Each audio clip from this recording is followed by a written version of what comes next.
Good morning. Welcome to Pastor John's Fireside Chat. It's Wednesday, April 7th. I hope that you had a very blessed Easter Sunday. Several years ago, I had the privilege of standing in the Church of the Holy Sepulchre in Jerusalem. It is the place where many historians believe was the actual site of Jesus' death and resurrection. Whether it really is or not, we may never know this side of eternity.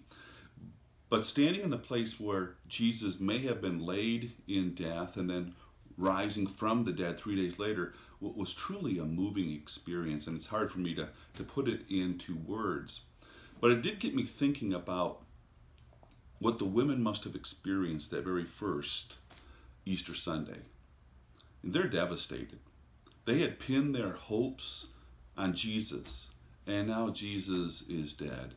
And so I can see themselves dragging themselves to the tomb on Easter morning with the spices to prepare his body because they didn't have time to do that on Good Friday.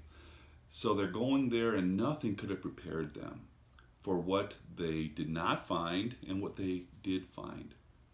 No body, no Jesus, but an angel who tells them the greatest news in human history. He is not here. He is risen from the dead. It must have seemed to the women too good to be true.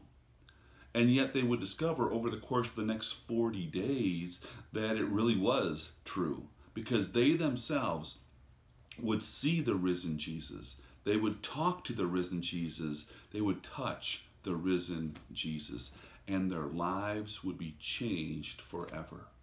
From sorrow to joy, from death to life, from pain to comfort, from lives that were darkened by sin to being washed as white as snow in the blood of the Lamb, all because Jesus had risen from the dead for them, for us, and for our salvation.